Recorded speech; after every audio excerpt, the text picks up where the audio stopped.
자비로우시고 거룩하신 하나님 아버지 감사합니다. 세상 죄악 가운데 살던 저희들을 하나님께서 어린 때부터 불러주시고 그리스도의 보혈로 구원해 주시며 주님의 자녀 삼아 주신 그 크신 은혜에 진심으로 감사를 드립니다. 또한 저희를 주님의 몸된 교회 안에 거하게 하시고 진리의 말씀과 풍성한 교제로서 양육케 하심을 감사드립니다. 특별히 새해를 주님의 말씀과 교제 가운데 시작케 하심을 감사드립니다. 2박 3일간의 시간을 통해서 주님의 뜻을 더욱 깨닫고 마음에 새기며 실천하기를 결심하는 시간 되었을 줄 믿습니다. 우리 귀한 믿음의 고등부 학생들, 이제 주님의 말씀을 실천하는 한 해 될 수 있도록 도와주시옵소서. 세상과 구별되어서 주님의 자녀로서 주님을 영화롭게 하며 이뤄진 영혼들을 주님께 인도하는 참으로 소중한 한 해가 될 수 있도록 축복해 주시옵소서. 오늘 말씀도 주님의 은혜 가운데 의탁하오니 오직 주님의 뜻만이 분명히 선포될 수 있도록 도와주시옵소서. 우리를 사랑하시는 예수님 이름 받들어 기도드립니다. 아멘. 다 같이 성경 민수기 22장을 찾겠습니다.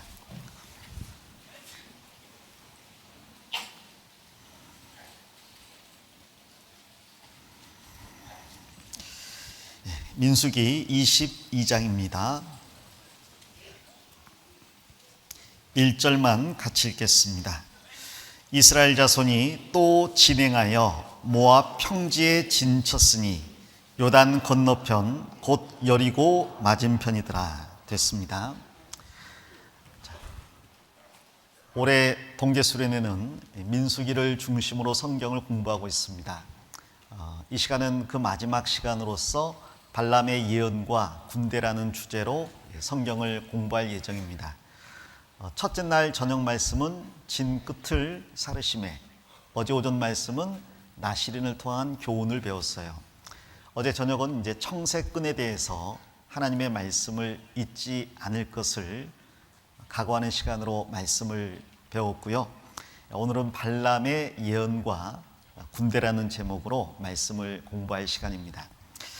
이 발람의 예언은 아마 잘 알고 계실 거라고 생각합니다. 아마 여기 계신 우리 고등부 학생들은 어쩌면 유치부 때부터 초, 중, 고 과정을 밟아왔기 때문에 이 발람의 예언에 대해서 자주 들었을 거예요. 특별히 성경에서 가장 특별한 사건이 이 발람 사건에 등장하잖아요. 당나귀가 주인한테 따진 이야기. 정말 하나님께서 당나귀도 쓰셨다는 그 놀라운 이야기를 이 발람을 통해서 우리가 접할 수 있었습니다. 자, 오늘은 이 발람의 예언의 배경을 좀 살펴보고요. 그리고 발람이 예언한 내용이 어떤 내용인지, 그리고 거기서 우리가 받을 수 있는 교훈이 무엇인지, 그리고 올 한 해 어떻게 살아가야 될지 등을 배워보는 시간으로 좀 구성을 해봤습니다. 자, 먼저 여기 민수기 22장 1절을 다시 한번 보도록 하겠습니다. 이스라엘 자손이 또 진행하여. 됐습니다. 자, 이스라엘 자손이 또 진행했다고 되어 있어요. 지금 이스라엘 백성들은 어디에 있습니까? 광야에. 그 중에서 거기 구체적인 장소가 나와 있습니다. 모압 평지에 있어요. 출애굽하고 약 38년 이상, 40년 가까이 광야를 헤매다가 이제 여리고 성으로 들어가기 직전 상황에 있습니다. 안 하려고 했는데 그림을 좀 그려보면, 자, 이게 뭐죠? 이스라엘 지도예요. 그냥 그으면 조금 서운해서 약간 꺾어봤어요. 자, 이건 뭐죠? 갈릴리 호수죠. 잘 알고 계시네요. 이건 뭐예요? 요단강. 대단합니다. 그리고 이건 사해 호수입니다. 자, 그러면 이 사해 밑에 있는 나라는 무슨 나라? 여기 제일 밑은 세일산이 있는 곳이에요. 오세일산 말고요, 세일산이 있는 곳인데 무슨 족속이 거하죠? 무슨 족속? 이야기해 보세요. 여기는 이제 에서의 후손인 에돔 족속이 에돔, 모압, 에돔, 암몬, 모압. 죄송합니다. 잠깐 딴 생각했어요.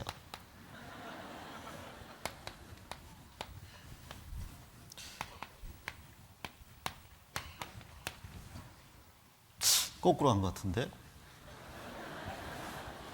정신이 없네요. 이거 녹화됐는데 큰일 났네. 한순간에.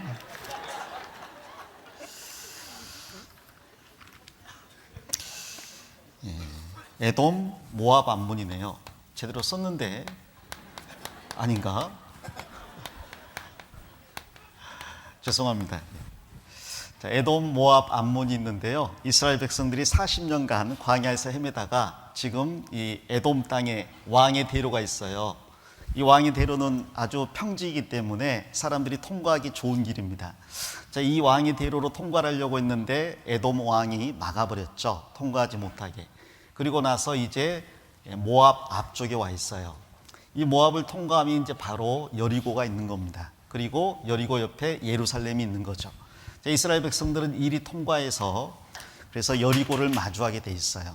저기에 가기까지 무려 40여 년 가까운 시간이 허비가 되었습니다. 자, 왜 그렇게 시간이 많이 걸렸을까? 아마 내용을 잘 알고 계실 거라고 생각합니다. 이스라엘 백성들은 저 길을 아주 짧은 기간에 갈 수 있었습니다. 짧게는 열흘, 길게는 한 달이면 충분히 갈 수 있는 거리인데 지금 광야에서 40년을 헤매고 있습니다. 왜 이런 일이 벌어졌을까? 이유는 간단해요. 불순종이기 때문입니다. 자, 그러나 불순종만으로는 설명이 안 되는 부분이 있어요. 이스라엘 백성들이 비록 불순종했다 할지라도 그렇게 오래 걸릴 만한 길은 아니거든요. 만일 오늘날 길을 안내할 수 있는 사람이 저 길을 안내한다면 짧은 기간에 아마 통과를 했을 거예요. 내비를 켜고 갔다면 더 짧은 시간에 갈 수가 있었겠죠. 자, 그런데 그들이 이렇게 오랫동안 광야에서 헤맨 것은 그들이 진행하는 방식이 독특했기 때문입니다. 그들은 어떻게 진행을 했을까? 이걸 먼저 설명을 좀 드리겠습니다. 민수기 앞으로 넘겨서 9장을 보겠습니다.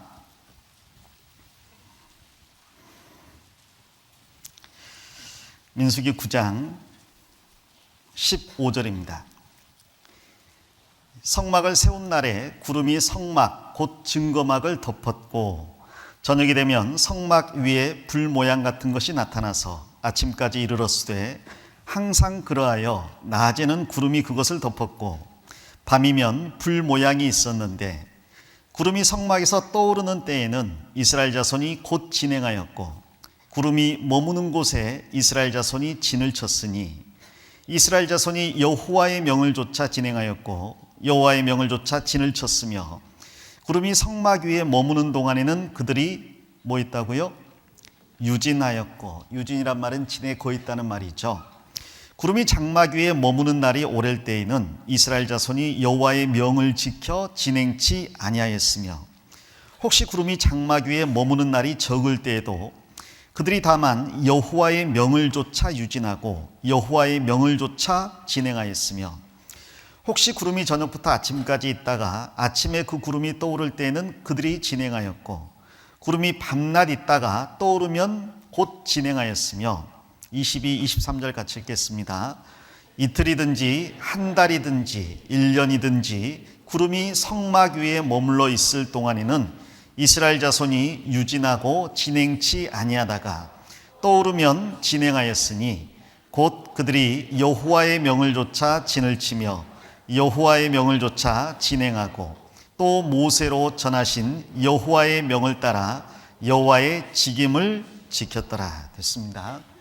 자, 이스라엘 백성들이 모압 왕의 땅까지 오는 동안 그들은 독특한 방식으로 진행을 했습니다. 바로 불, 구름, 기둥을 따라서 진행을 한 거죠. 출애굽 사건을 아마 기억을 하실 거예요. 이스라엘 백성들은 애굽에서 약 400년간 종살이를 하다가 모세의 인도로 출애굽을 했습니다. 그들은 곧바로 하나님이 약속하신 가나안 땅에 들어갈 수 있을 거라고 꿈과 희망에 부풀어 올랐죠. 하나님께서는 그들을 홍해를 통과하게 하신 다음 가나안 땅으로 들어가게 하신 게 아니라 시내산으로 인도하셨어요. 그리고 시내산에서 무엇을 주셨습니까? 바로 하나님의 계명, 십계명을 주시고 그리고 성막을 주셨어요.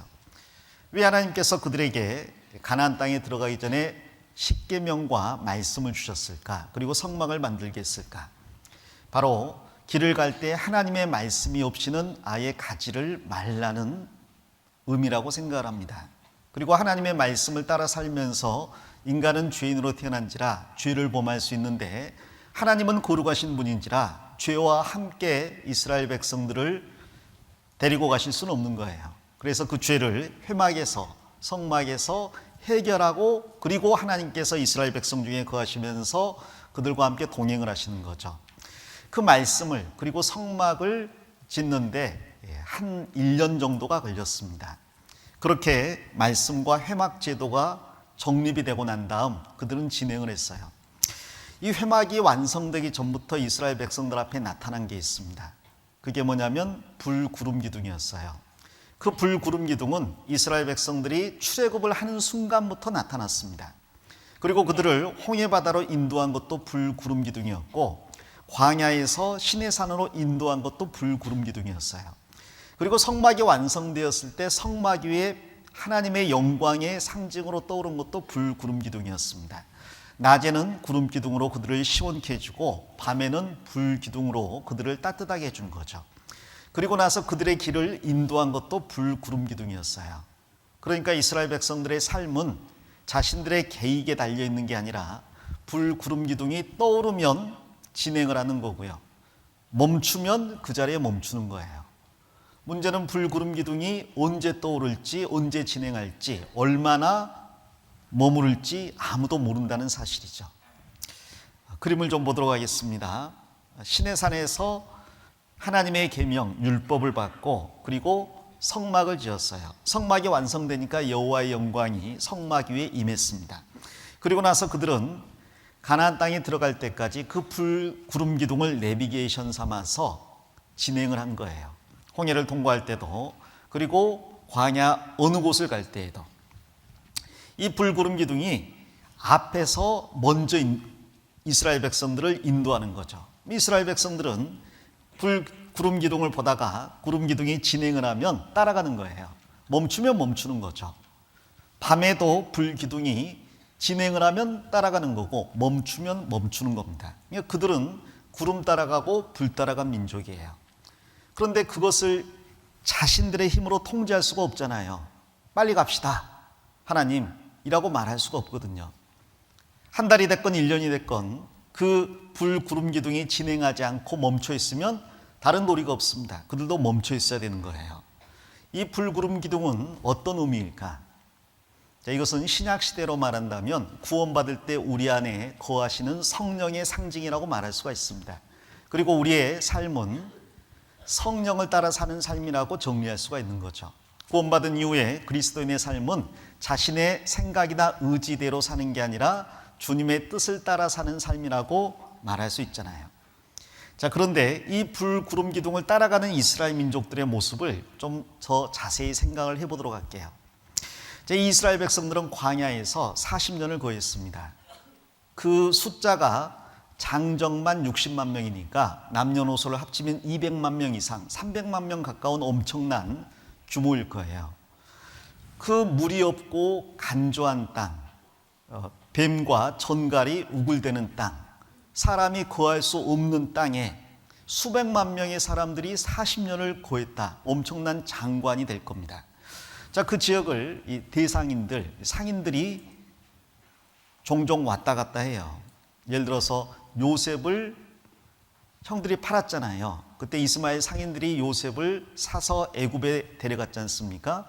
그러니까 거기에는 종종 상인들이 지나다니는 일이 있었을 겁니다. 한번 생각을 해볼게요. 그런 말 제일 싫어하죠. 생각해보자는 말. 하기 싫은데 한번 생각을 해봅시다. 여기 상인들이 있습니다. 그 광야를 지나고 있는데 어느 날 이스라엘 민족을 본 거예요. 숫자가 장정만 60만 명이니까 300만 명 넘는다 그랬잖아요. 여기에 있는 학생이 얼마나 될지 모르겠지만 5천 명은 당연히 안 될 거고, 불과 한 몇천 명 정도인데도 굉장히 많게 느껴지잖아요. 이 숫자가 상당한 숫자거든요. 그런데 300만 명, 장정만 60만 명, 그 숫자를 보면 아마 지나가는 상인들이 깜짝 놀랄 겁니다. 아니, 이 사람들은 다 누구지? 아니, 예전에는 없었는데 웬 떠돌이가 이렇게나 많이 광야에 있는 거지? 궁금하지 않겠어요? 아마 물어볼 수도 있겠죠. 당신들은 누굽니까? 그럼 그들은 이야기할 겁니다. 아, 우리는 이스라엘 백성들입니다. 이스라엘이라고 하면 예전에 이집트에 살았던 것 같은데, 예, 우리 이집트에서 400년간 살았죠. 아니, 그럼 이집트가 고향이나 다름없는데 여기서 지금 뭐하고 있습니까? 아, 거기 이집트에서 나왔어요. 아니, 그 좋은 이집트를 왜 나오셨어요? 아, 이집트가 좋으면 뭐합니까? 우리는 거기에서 노예 생활하는데, 그래서 하나님께서 우리를 젖과 꿀이 흐르는 땅으로 인도하신다고 했습니다. 그래서 이집트에서 나왔습니다. 아니, 거기 거하며 살지 뭘 굳이, 그래, 젖과 꿀이 흐르는 땅이 어딘데요? 가나안 땅이에요. 가나안이라면 강한 족속 7족속이 살고 있는데요, 거기를 가시려고요? 예, 그 땅 우리 땅이에요. 아니, 거기 7족속이 이미 오래전부터 나라를 세우고 살고 있는데 거기 들어가서 어떻게 하시려고요? 아, 7족속 쫓아내고 그 땅을 우리가 차지하려고요. 아, 싸움 잘하시나 보네요. 아니요, 우리 싸움 한 번도 해본 적이 없어요. 우리는 벽돌 굽고요, 흙 이기고요, 농사 짓는 일을 했어요. 목축업도 좀 했고요. 아니, 그 사람들은 안악자손도 있고 성은 높고 강대한데 어떻게 해보시려고요? 하나님께서 해주실 거예요. 야, 참 낙천적인 사람들이네. 그래, 그러면 애굽에서는 언제 나오셨어요? 한 40년 됐죠 아마?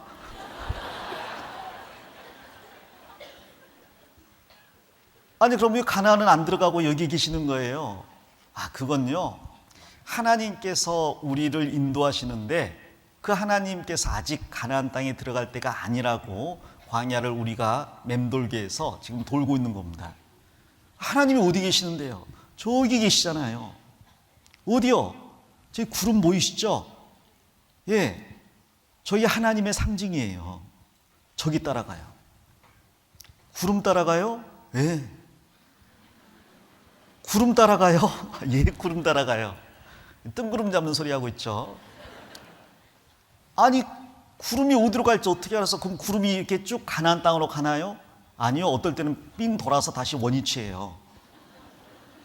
그러면요, 아, 그럼 다시 구름 따라서 원위치 가죠. 아니, 다 왔는데 넘어가면 하면 되는데, 넘어가면 되잖아요. 아유, 우린 구름 따라가야 돼요. 밤에는요, 밤에는 불 따라가요. 이 사람들 이제, 아, 이게 좀 이상한데 대화가 안 되는 사람들이네.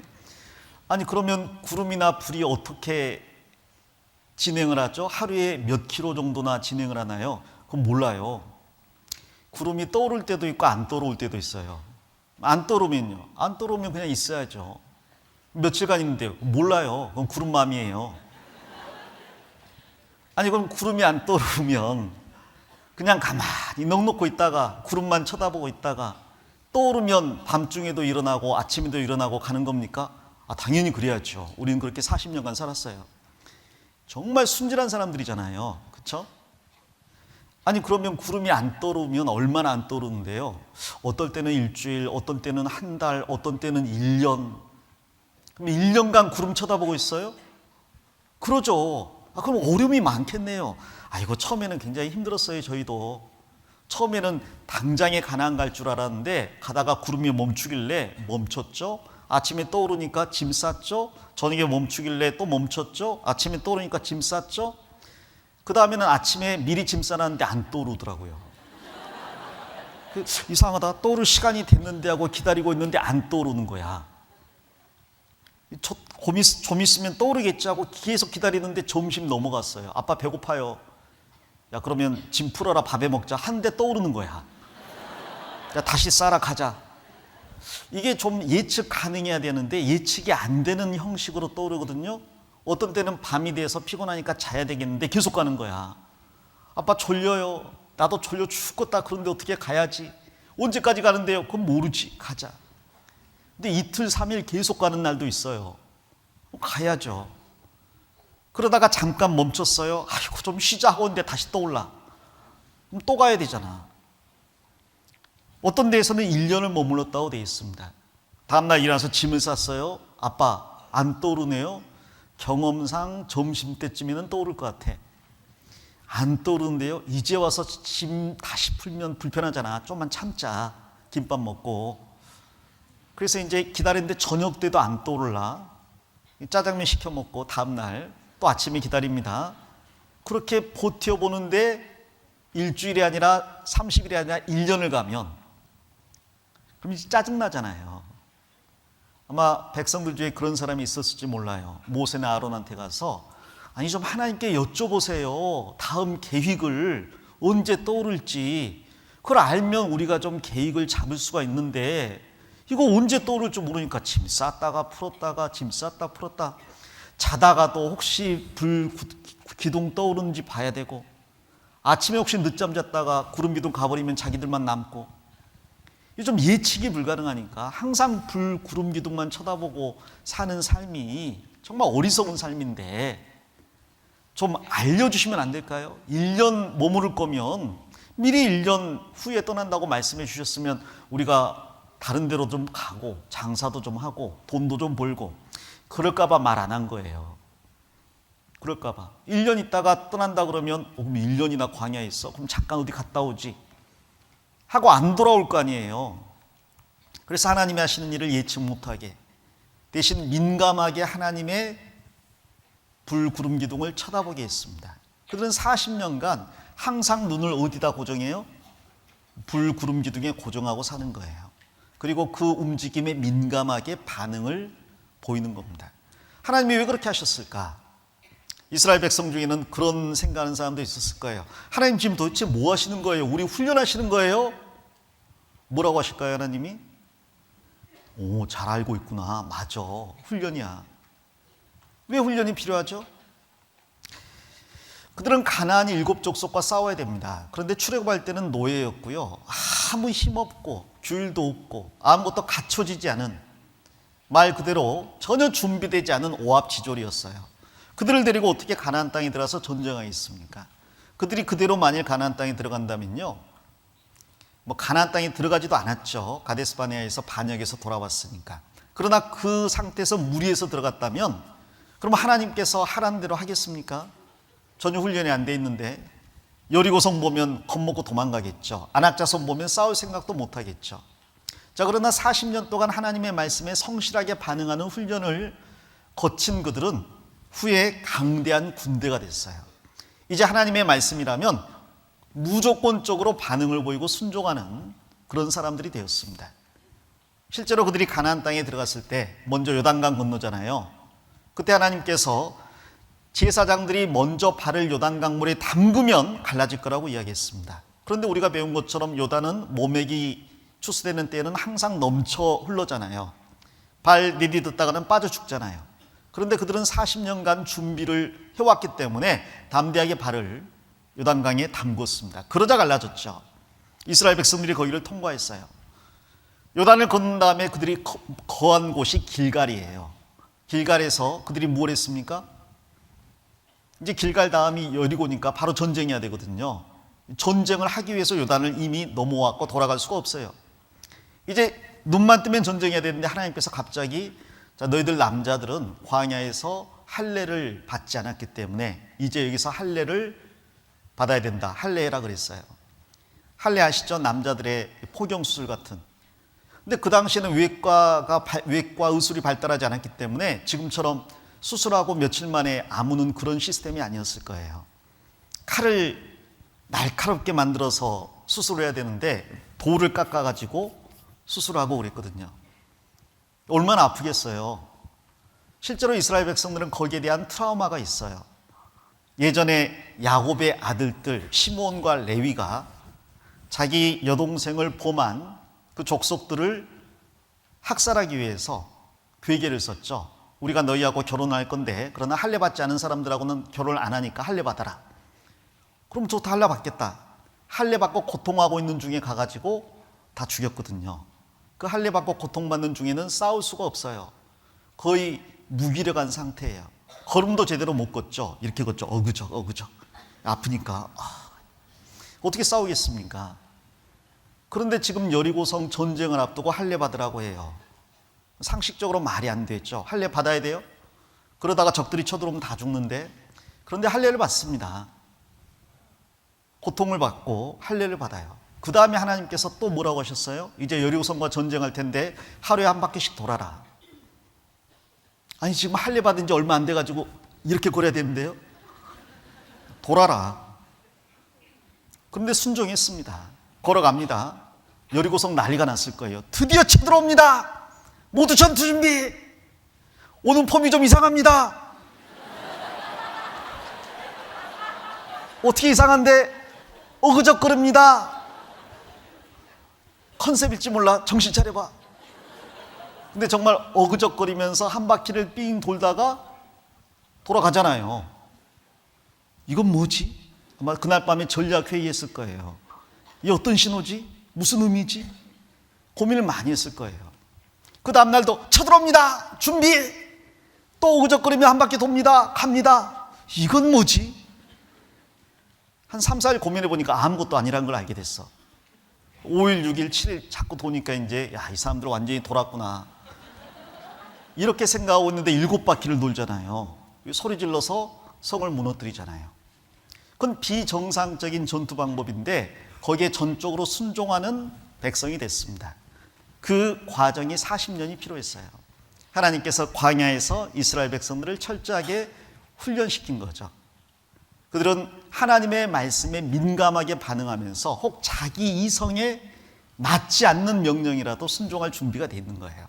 하나님의 수는 사람보다 훨씬 높거든요. 그래 자기 생각 접어놓고 하나님 따라가는 게 그게 신앙생활이고 진리의 길이라는 거죠.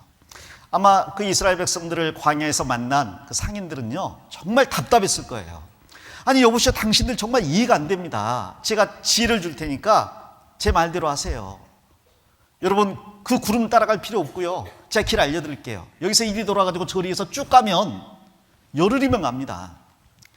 제가 만일 여러분의 리더라면요 이런 식으로 안 하고요. 일단 거리를 측정하고 갈 수 있는 하루 주행 거리를 계산해서 그리고 변수를 집어넣고 그래서 하루에 몇 킬로 가서 총 며칠 걸리고 그 외에 여분의 날들 몇 시간을 집어넣고 그 계획을 짜가지고 온 백성들에게 공표하고 백성들이 숙지하게 한 다음에 따르게 하겠습니다. 그러면 열흘이면 갈 텐데요. 그럼 열흘이면 갈 것 같죠. 그러나 다 망한다니까요. 자, 하나님의 말씀에 민감하게 반응하는 훈련, 그게 광야의 훈련이었고 그 훈련이 갖춰진 사람들이 볼 때는 미련한 사람, 어리석은 사람들이지만 그 사람들이 그리스도의 군사가 된 사람들이에요. 하나님의 군대가 된 사람들입니다. 여기 이스라엘 민족은 출애굽하고 홍해를 통과했잖아요. 교회의 모형이고 이스라엘 백성들을 인도한 불구름기둥은 성령님의 모형입니다. 그리고 그 안에서 광야 40년간 훈련받은 것은 우리 신앙생활 가운데에서 육신의 소욕을 벗어버리고 새 사람을 입는 과정의 모형이라고 말할 수가 있어요. 그들은 그렇게 진행하는 가운데 결국 40년 가까이 되어서 이 모압 땅까지 온 겁니다.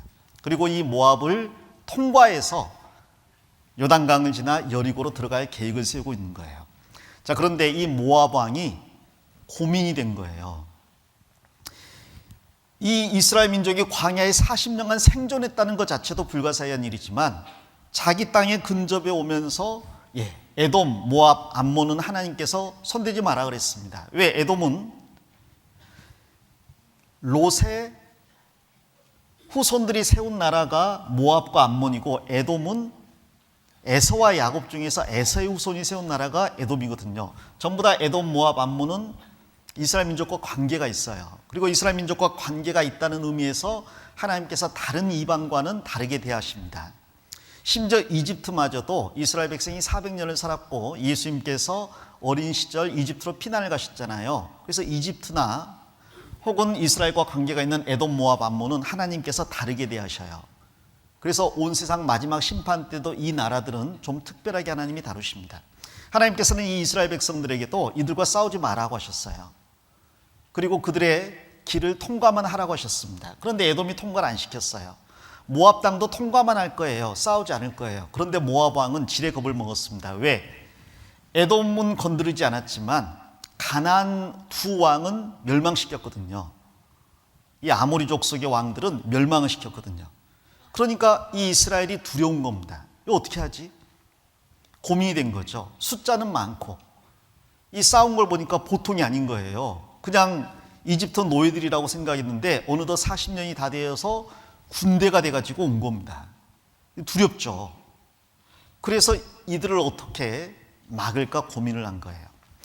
여기서 한 가지 잠깐 생각해 봅시다. 사실 이 이스라엘 민족은 집도 절도 없이 떠돌아다니는 유랑민족입니다. 광야에 40년 살았어요. 남들이 보면 굉장히 불쌍한 민족이에요. 떠돌이 민족, 아무것도 없는 민족. 그런데 지금 40년이 지나면서 그들이 진멸당한 게 아니라 주변 사람들을 두렵게 하는 민족이 되었다는 거예요. 그런데 앞으로 이들의 미래는 더더욱 그러합니다. 결국 이스라엘은 단지 주변 나라들을 두렵게 하는 그런 나라가 되는 걸 넘어서서 가나안의 7 족속을 완전히 진멸시키고 그 땅을 차지할 뿐 아니라 다윗 시대에는 주변 나라를 다 정복하고 통일하고 역사의 마지막 때는 온 세상의 중심이 돼서 세상의 빛으로 우뚝 설 그런 나라예요. 이게 그 당시에 육신의 눈으로 보면 정말 불쌍하고 초라하고 어리석고 함께하지 않아야 될 사람처럼 생각이 되지만 실제로 그들은 세상에서 가장 탁월한 민족이고 가장 축복받은 민족이라는 거죠. 자, 그런데 그 이스라엘이 누구의 모형이라고요? 바로 교회의 모형이라니까요. 자, 그러면 이제 우리를 잠깐 생각해 봅시다. 교회 안에 거하는 것이 사실은 이스라엘 민족이 광야에서 진 안에 거하는 것과 같은 일이에요. 남들이 보면 정말 이건 정신 나간 사람들이에요. 지금 여러분의 모습을 보십시오. 2박 3일간 씻지 않아서 꾀죄죄하고 머리에는 기름이 흐르고 그 짜면 기름 한 병도 나올 것 같아.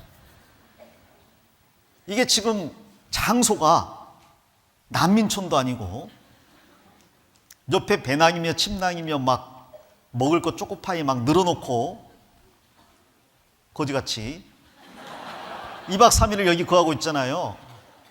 우리는 여기에 익숙해가지고 이게 굉장히 자연스러운 거예요. 그런데 처음 온 사람들이 지나가다 우리를 봤어요. 무슨 생각할 것 같아요? 아니, 이 많은 거지 같은 사람들은 뭐지? 난민들인가? 아니, 이렇게 많은 학생들이 여기 왜 모였지? 궁금할 거 아니에요. 당신들 여기 왜 모였어요? 하나님께서 모이라고 하셨어요. 하나님이 어디 계시는데요? 우리 가운데 계셔요. 내 안에 계셔요. 뜬구름 잡는 소리 하고 있잖아요. 아니, 그럼 언제 이렇게 모여요? 매년 연초가 되면 항상 모여요. 그리고 수시로 모이라고 하면 모여요. 그거 이상하잖아요. 왜 모이는 건데요? 천성을 향해 가고 있거든요. 천성이 저기요. 아니, 그 천성을 어떻게 가는데요? 성령을 따라가고 있어요. 성령님이 어디 계시는데요? 보이지 않지만 우리를 인도하셔요. 아, 이 사람들 신비주의자인가? 이상한 사람들이잖아요. 도대체 얼마나 그렇게 가고 있는데요? 저희는 지금 구원받고 7년, 8년 됐고요. 교회는 지금 2000년째 지금 그 길을 가고 있어요. 2000년째 가고 있는데 아직 못 갔잖아. 이거 정말 이상한 사람들이에요. 야, 이렇게 모이면 얼마씩 주나요? 찬갑이 내고 왔는데요. 뒷정리는 누가 하나요? 우리가 해야죠. 후발 때 도망가지 마세요. 돈 내고 와가지고 봉사도 다 하고 청소 다 하고 그러고 가는 거예요? 당연히 하나님께서 그것을 기뻐하시니까 우리가 그렇게 하는 거예요. 또 모일 건가요? 아유, 죽을 때까지 우리는 이렇게 모일 거예요. 야, 정신 나간 사람들이구나. 같이 있으면 안 되겠구나. 그 생각 안 들겠어요? 자, 그런데 이상하게 그렇게 불쌍해 보이는 우리들이 사실은 조금씩 시간이 지나면서 주님의 군대로 성장해 가고 조금 지나면 우리 주변과 더 나아가서 온 세계를 진동시키는 사람들이 될 겁니다. 이스라엘이 세상의 빛이라면 교회는요, 그보다 더 탁월한 위치 가운데에서 만물 위의 교회라고 했으니까요. 정말 1인 지하 만인 지상이죠. 하나님 아래 그리고 모든 것 위에 우리 교회가 있는 거예요. 교회가 정말 복음을 들고 전 세계에 가서 그 나라에 정말 배웠다고 하는 사람들에게, 그리고 교만한 사람들에게, 혹은 이뤄진 불쌍한 영들에게 복음 전해서 구원받는 거 보세요. 그들이 구원받고 참으로 하나님께서 당신들과 같이 있습니다. 마지막 시대 때 하나님께서 당신들과 함께하는 게 분명합니다. 그 고백하는 모습을 보세요. 매년같이 전 세계에 새로운 교회들이 세워지는 걸 보세요. 해외 선교 시작한 지 10수년밖에 안 됐는데 정말 전 세계의 많은 사람들이 참으로 마지막 때의 복음을 하나님께서 당신들에게 맡기셨다고, 계속 와서 이 복음을 전해달라고 외치는 모습을 보세요. 우리는 비록 초라해 보이는 그러한 사람들이지만, 그러나 남들이 보지 못하는 신령한 것을 보면서 주님을 따라가는 주님의 용사들이고 군대라고 말할 수 있는 겁니다. 우리를 보고 세상이 두려워하는 거예요. 사실 예전에 제가 그런 경험을 한 적이 있어요. 구원 처음 받고 92년인데 하계수양에 참석을 하려고 했습니다. 그때는 광주 농고에서, 광주에 있는 농업고등학교에서 하계수양을 했어요. 친구들 계속 전도하고 있었습니다. 친구들이 힘들어하게 듣더라고요. 나중에 이제 한 친구가 물어보더라고요. 근데 거기 가면 사람 많냐? 많지. 몇 명이나 모이는데 글쎄 한 2, 3천 명. 뭐? 2, 3천 명이 어떻게 농고에 모이는데 거기 운동장에 텐트 치고 모여. 뭐? 여관 말고 텐트 치고. 비 오잖아. 비 맞고. 깜짝 놀라더라고요. 정말인지 확인하러 왔어요. 와서 보니까 정말 그 농업고등학교를 다 파헤쳐 놓고 텐트 쳐놓고 교실 바닥에 정말 침대가 뭐예요? 침낭도 없고 그때는 담요 깔아놓고 거기서 그 수천 명이 일주일간을 지냈거든요. 밥도 하루에 2끼밖에 안 줬어요. 그런데 아무도 불평하지 않고 정말 밝고 기쁜 얼굴로 참여하는 모습을 보면서 정말 친구가 깜짝 놀랐습니다. 야, 정말 종교의 힘이 대단하구나. 그 친구는 종교라고 생각하는 거죠. 구원 안 받았으니까. 그러면서도 정말 이상한 사람들이다 생각하고 돌아갔어요. 세상에 보면 그래요. 우리가 초라하죠. 그러나 우리의 실체는 온 세상을 격동시킬 사람들이에요. 그러나 세상이 그걸 모릅니다.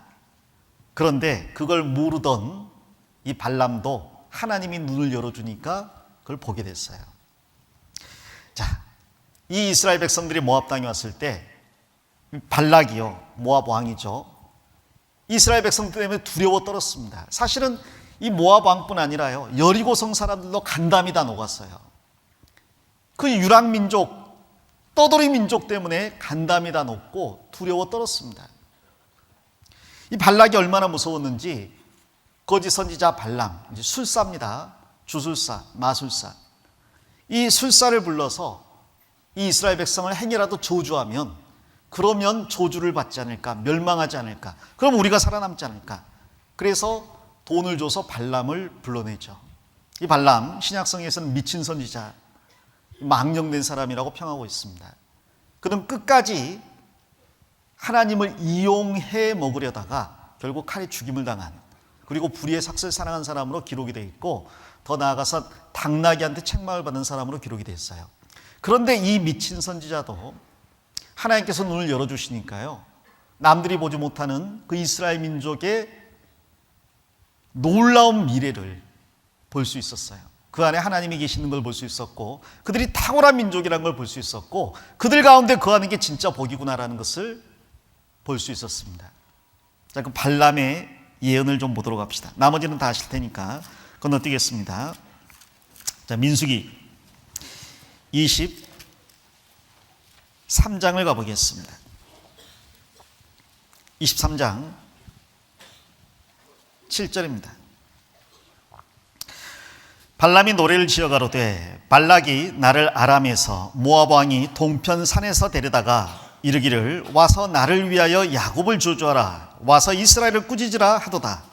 하나님이 저주치 않으신 자를 내 어찌 저주하며 여호와께서 꾸짖지 아니신 자를 내 어찌 꾸짖을꼬.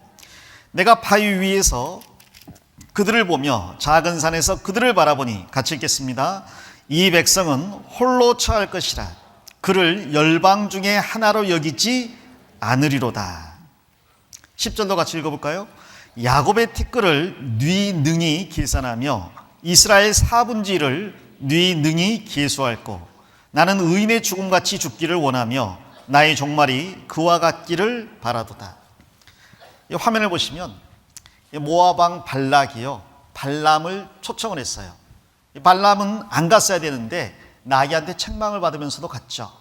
그리고 이 발락을 위해서 하나님의 뜻을 묻습니다. 자, 하나님께서 이 발람의 입술만 사용하셨어요. 이 사람은 하나님과 아무런 상관이 없는 사람이에요. 그러나 하나님께서 사용하시고자 하면 당나귀 입도 사용하는데 이 거짓 선지자 발람의 입도 사용하실 수 있잖아요. 그래서 발람의 입을 빌어서 이스라엘 백성을 향한 저주를 축복으로 바꿔주셨습니다. 근데 발람이 무슨 예언을 했느냐? 이 발람이요, 이스라엘 진 전체를 보고 저주를 했어야 되는데 전체를 보니까 정말 숫자가 어마어마한 거예요. 제가 여기서 여러분을 봐도 숫자가 참 많은데 그 광야의 이스라엘 진 전체를 보니까 숫자가 얼마나 많겠습니까? 200~300만 명이 거기 있는 거죠. 그걸 보고 하나님의 그 이상을 받아서 예언을 하는 거예요. 이 엄청난 숫자. 그래서 뭐라고 이야기합니까? 야곱의 티끌을 네 능히 계산하며 이스라엘 4분의 1을 네 능히 계수할 것. 이스라엘 백성은 성막을 중심으로 해서 동서남북에 진을 쳤거든요. 근데 4분의 1만 봐도요, 이 숫자를 계수할 수가 없는 거예요. 200만 명의 4분의 1이면 50만 명이잖아요. 누가 그걸 계산하겠느냐? 이건 마치 야곱의 티끌을 계산할 수 없는 것과 같다. 여기 야곱이 예를 들어서 죽어서 흙으로 돌아갔다고 합시다. 화면 보시면 그 야곱의 티끌이 몇 개인지 셀 수 있습니까? 그럼 못 세는 거죠. 몸이 흙으로 돌아갔어요? 티끌을 셀 수 있어요? 불가능하잖아요. 마찬가지로 그 야곱의 후손 이스라엘 백성의 그 후손들을 셀 수 있느냐? 불가능하다. 4분의 1도 셀 수 없다. 이들은 크나큰 민족이라는 겁니다. 그리고 그들 가운데 결국 그리스도가 나올 것까지 마지막에 예언을 해요. 엄청난 숫자를 보고 깜짝 놀라서 이야기를 하는 거죠. 자, 그런데 그 내용의 핵심을 한마디로 요약하면 이 이스라엘은 홀로 처할 것이다 라는 거였습니다. 이게 9절에 보니까 이 백성은 홀로 처할 것이라 그를 열방 중에 하나로 여기지 않으리로다. 홀로 처한다는 말은 부정적인 의미로 사용이 된 것 같죠. 그들은 홀로 처할 것이다. 다른 말로 하면 세상과 어떻게 돼요? 구별될 것이다. 즉 세상과 섞이지 않고 세상의 한 민족으로 여김받지 않을 것이다. 그들은 구별될 것이고 특별한 민족이 될 것이라는 이야기예요. 탁월한 민족이 될 것이라는 이야기입니다. 에돔, 모압, 암몬과는 비교할 수 없는 정말 유일무이한 나라가 될 것이라는 이야기예요. 떠돌이 민족을 보고 발람이 그런 이야기를 했어요. 다른 말로 하면요, 세상 사람들이 우리 교회를 보면 어리석어 보이고 비천해 보이고 정말 정신 나간 사람처럼 보이지만 하나님의 계시로 눈을 떠서 우리를 보면 우리야말로 가장 탁월한 사람들이고 유일무이한 존재고 세상에서 구별된 특별한 존재라는 겁니다. 여러분은 자부심을 가져야 돼요. 옆에 있는 친구 한번 봐보세요. 때리지 말고. 좋을 수도 있죠 뭘. 옆에 있는 존재 어떻게 보여요? 구질구질하죠? 근데 그 구질구질해 보이는 친구가 하나님의 시각으로 바라보니까 세상의 어떤 학생들과도 다른 특별한 존재예요. 홀로 처할 것이다. 다른 사람들과 같이 취급되지 않을 것이다 이 말이에요. 대한민국의 고등학생들이 수십만 명 있지만 그들과 여러분은 다르다는 이야기예요. 그러면서 이 발람이 하는 말이 나는 의인의 죽음같이 죽기를 원하며 나의 종말이 그와 같기를 바라노라. 이게 무슨 말이에요? 이스라엘 민족을 의인이라고 이야기했습니다. 그리고 나도 의인의 죽음같이 죽기를 바란다. 다른 말로 하면 나도 이스라엘 민족들처럼 살다가 이스라엘 민족이 생을 마감하는 방식대로 나도 생을 마감하고 싶다. 또 다른 말로 하면 나도 그들 중에 하나가 되고 싶다. 내가 저 민족 사이에 들어갈 수 있으면 좋겠는데, 그들과 살다가 그들과 죽을 수 있으면 좋겠는데, 그 바람이에요.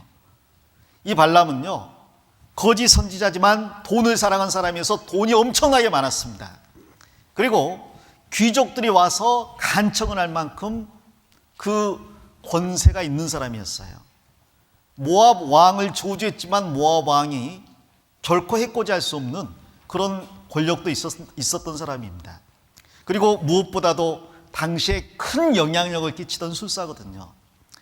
그런데 그 발람이 내가 이들 중에 하나가 됐으면 좋을 텐데, 이 말 들어보면 무슨 이야기가 생각나냐면 솔로몬과 스바의 여왕이 생각이 나죠.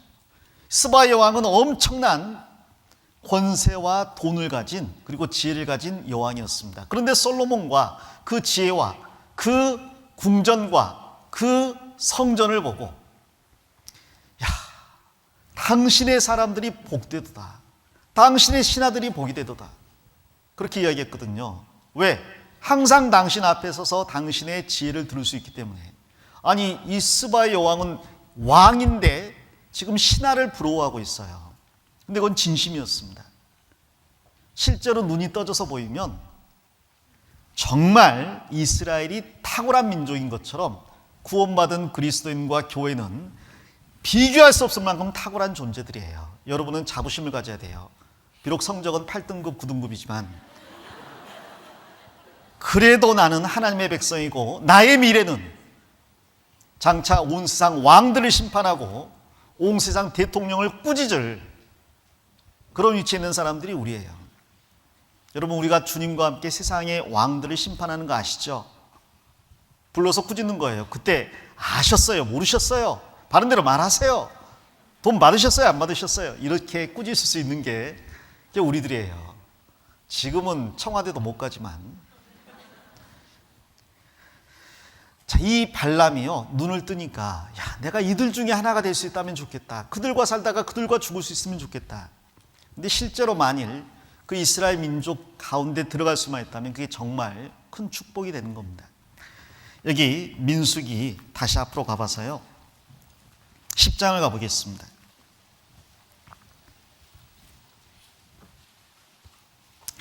10장 29절입니다.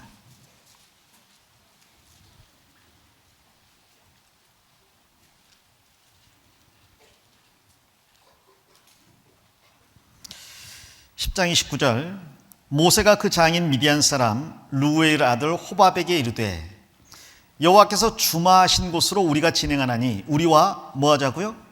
동행하자. 같이 읽겠습니다. 그리하면 선대하리라. 여호와께서 이스라엘에게 복을 내리리라 하셨느니라. 호밥이 그에게 이르되 나는 가지 아니하고 내 고향 내 친족에게로 가리라. 모세가 가로되 청컨대 우리를 떠나지 마소서. 당신은 우리가 광야에서 어떻게 진칠 것을 아나니 우리의 눈이 되리이다. 우리와 동행하면 여호와께서 우리에게 복을 내리시는 대로 우리도 당신에게 행하리이다. 여기 모세가요, 자기 장인 미디안 사람 루엘 아들 호밥에게 동행하자라고 이야기했어요. 자, 호밥은 이 광야에 살던 사람이기 때문에 광야 지리에 탁월한 사람이에요. 그리고 광야에서 나고 자랐기 때문에 어떻게 진을 치고 텐트를 쳐야 될지 길잡이가 될 수 있고 또 지혜를 빌려줄 수 있는 사람입니다. 그래서 모세가 이 호밥에게요, 우리 이스라엘 민족과 동행하자라고 하는 거예요. 근데 이거 잘 생각해 보면 그런 거죠. 광야를 40년째 떠돌아다니고 있는 주제에 저 사람들 참 불쌍한 사람들이다 하고 생각하고 있는 사람에게 우리랑 동행합시다, 같이 갑시다. 그럼 나도 40년간 구름 따라가야 되는데 아이고 저 안 갈랍니다. 아유 같이 갑시다. 우리랑 동행하면 우리가 잘 대해주겠습니다. 뭐 있어요? 집이 있어요? 뭐 나라가 있어요? 땅이 있어요? 뭐 논밭이 있어요? 아무것도 없어요. 매일매일 어떻게 살아요? 식량은 다 떨어진 지 오래고 하늘에서 만나가 내리면 그거 주워 먹잖아요. 그거 먹고 살아요. 근데 만나가 며칠치 내려요? 하루치 내려요. 그러니까 내일 식량은 있어요, 없어요? 없어요. 오늘 것밖에 없어요. 그나마 늦게 나가면 그것도 없어. 그런데 하는 말이 우리랑 동행합시다. 우리가 선대하리이다. 잘 대해줄게요. 뭘 줄 건데요? 뭘 거 줄 건데요? 아니, 먹을 것은 하루치밖에 없고요. 내일 식량은 없어요? 내일 식량은 없어요. 굶어 죽겠네요? 아니요. 내일 아침에 하늘에서요 먹을 게 내려와요. 안 내려오면요 내려와요. 안 내려오면요 내려온다니까요. 안 내려오면요 안 내려오면 식량이 없죠. 아무 대책 없는 사람들이네 이거. 그럼 당장 식량 끊어지면 죽는 건데, 아니 좀 쌓아놓지 그래요. 아니 쌓아놨더니 다 썩고 벌레가 생겨서요. 그래서 그냥 쌓아놓지 않고요. 아니 그러면 하루 식량 가지고 그날 살아가는 사람들이네. 대책 없잖아요. 요즘 우리나라 사람들 제일 고민하는 게 은퇴 후에 노년을 어떻게 궁핍하지 않고 잘 보낼 수 있을까. 그래서 계속 저금을 하고 많은 그 보험을 들고 연금을 들고 합니다. 근데 이스라엘 백성들은 그런 거 없어요. 먹을 것은 딱 하루치. 아무것도 없는, 논도밭도 없는 이 사람들이 우리랑 같이 갑시다. 선대합시다. 선대하겠습니다. 아니, 무슨 복을 줄 건데요? 하나님이 우리에게 복 주는 대로 복을 드리겠습니다. 근데 지금 꼬라지를 보니까 뭐 복 받은 사람들처럼 보이질 않는데 뭔 복을 줘. 아마 사람들이 이렇게 생각할 거예요. 야, 이건 나를 등쳐먹으려고. 내가 이 광야 지리를 잘 알고 텐트 칠 줄 아니까 나 부려먹으려고. 보니까 월급 줄 돈도 없을 것 같아. 선대는커녕. 내가 필요하니까 지금 나를 이용해 먹으려고 끌어들이려고 하는데 내가 정신 나갔어. 이런 사람들과 같이 동행하게. 그래서 호밥이요 안 가겠다 그랬어요. 나는 내 고향 내 친족에 가겠습니다. 아니 내 고향이 있고 내 친족이 있는데 뭐하러 광야를 떠돌아다니는 사람들과 함께 하겠어요. 안 가겠다. 그런데 모세가 간청을 합니다. 청컨대 우리를 떠나지 마십시오. 당신은 우리가 광야에서 어떻게 지칠 것을 아나니 우리 눈이 되어 주십시오. 그리고 우리와 동행하면 여호와께서 우리에게 복을 내리신 대로 우리도 당신에게 행하겠습니다. 복을 주겠습니다. 말이 안 믿어지잖아요. 복 받은 것 같지 않는데요. 자, 그런데 참 다행스러운 것은 이 호밥이 그렇게 안 가겠다고 했는데 모세가 계속 간청을 해서 결국은 호밥이 이 이스라엘 백성과 동행을 하게 됐다는 사실이죠. 자, 호밥이 복을 받았을까요? 안 받았을까요? 받았어요? 안 받았어요? 무슨 복 받았어요? 찾아봅시다. 무슨 복을 받았는지. 성경 사사기 1장을 가보겠습니다.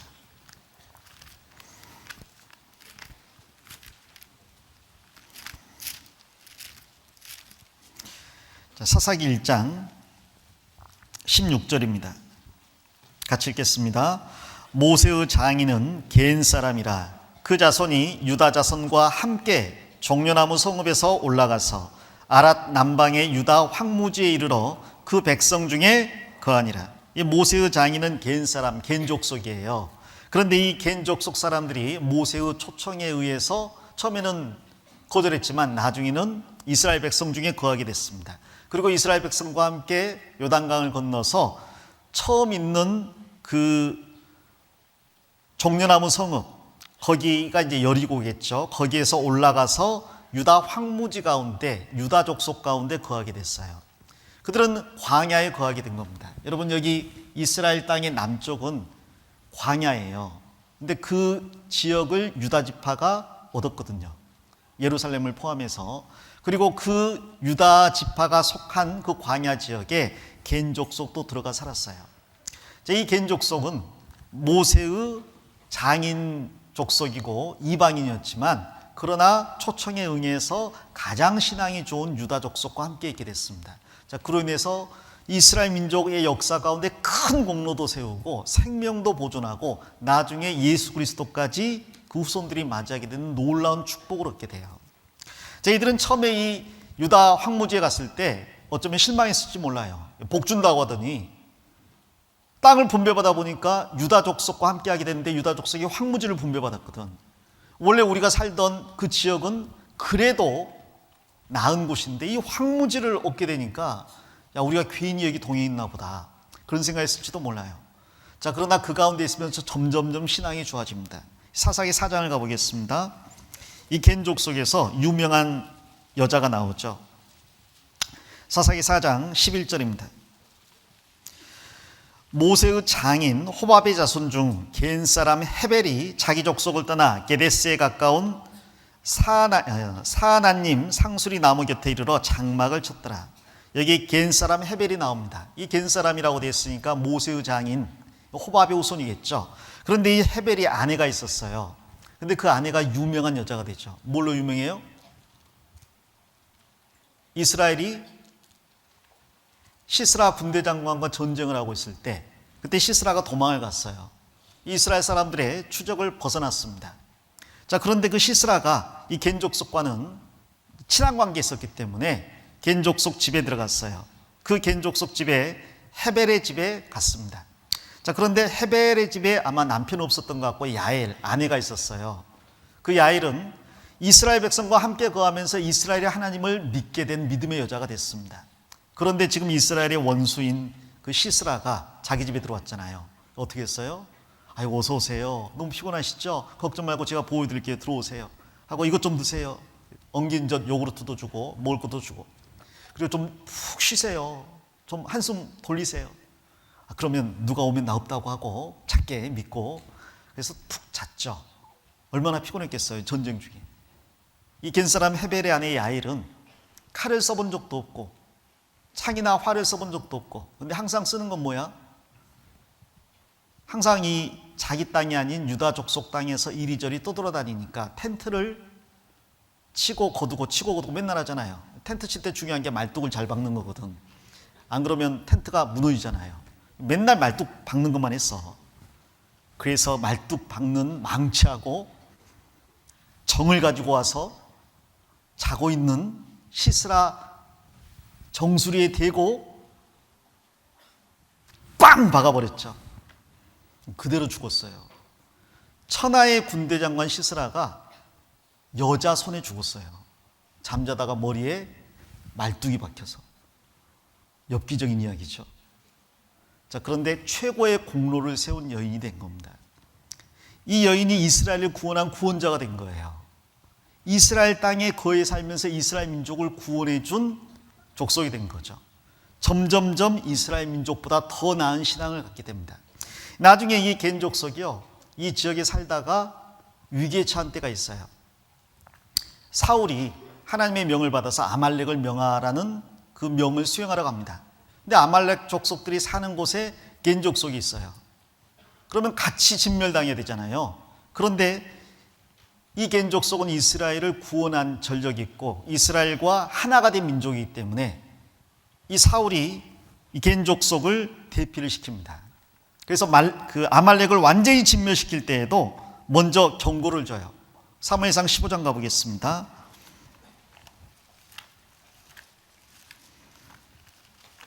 사무엘상 15장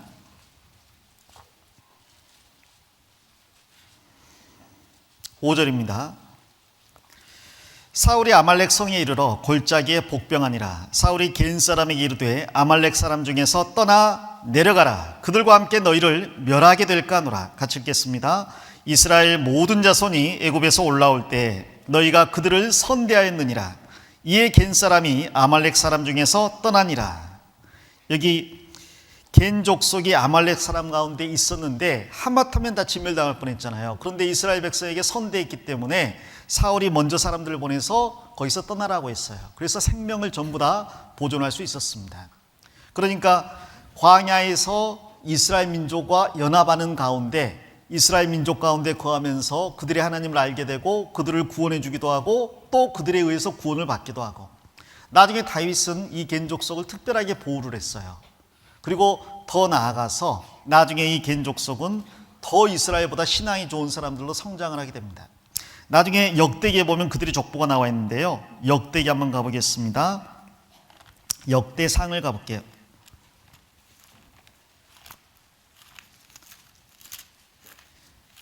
역대상 2장을 가보겠습니다.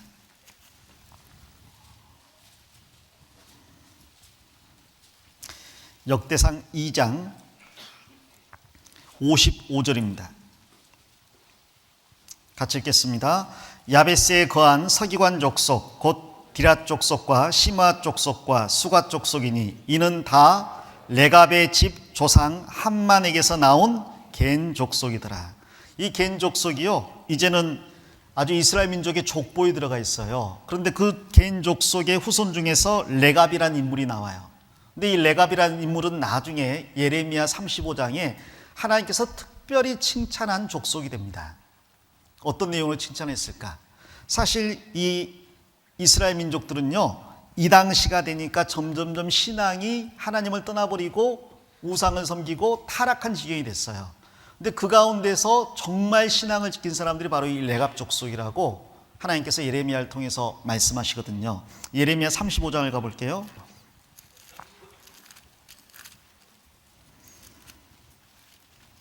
예레미야 35장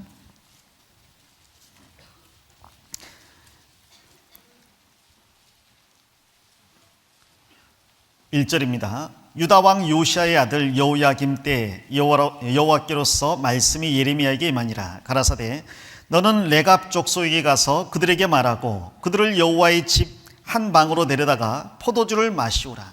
하나님께서 예레미야에게 레갑 족속을 초청해서 방 한가운데 모으고 그들에게 포도주를 마시게 해봐라. 그래서 포도주를 마시게 예레미야가 권합니다. 그런데 레갑 족속이요, 그것을 거절해요. 뭐라고 하냐면 6절에 그들이 가로되 우리는 포도주를 마시지 아니하겠노라. 레갑의 아들 우리 선조 요나답이 우리에게 명하여 이르기를 너희와 너희 자손은 영영이 포도주를 마시지 말며 집도 짓지 말며 파종도 하지 말며 포도원도 재배치 말며 두지도 말고 너희 평생의 장막에 거치하라. 그리하면 너희의 우구하는 땅에서 너희 생명이 길리라 하였으므로 우리가 거기에 순종하며 포도주도 마시지 않고 집도 짓지 않고 포도원, 밭, 종자도 두지 않고 장막에 거처하고 있습니다. 마치 어제 배운 나실인의 서원처럼 이 요나답의 후손들이 하나님 앞에 이 서원을 지키고 있는 거예요. 포도주를 마시지 않고. 그것은 세상 기쁨 추구하지 않겠다는 이야기죠. 왜? 하나님만이 내 기쁨이다. 주께서 내 마음에 두신 기쁨은 저희의 곡식과 새 포도주의 풍성할 때보다 더하기 때문에, 주님이 주시는 기쁨은 세상이 주는 기쁨과 같지 않기 때문에 포도주에서 기쁨 찾지 않겠습니다. 독주에서 위로와 평안을 구하지 않겠습니다. 주님에게서만 기쁨과 평안을 구하겠습니다. 포도주 마시지 않고요, 집도 짓지 않겠습니다. 왜? 이 땅은 우리 땅이 아닙니다. 우리의 땅은 영원한 천국에 있기 때문에 마치 아브라함, 이삭, 야곱이 그랬던 것처럼 텐트 치고 살겠습니다. 혹시라도 논밭을 많이 두고 살면 거기에 마음이 뺏겨서 이 땅에 거하려고 하는 마음이 생기니까 논밭도 두지 않고 양떼를 기르면서 목축하면서 이리저리 떠돌아다니다가 죽으면 영원한 천국의 천성에서 영생을 누리겠습니다.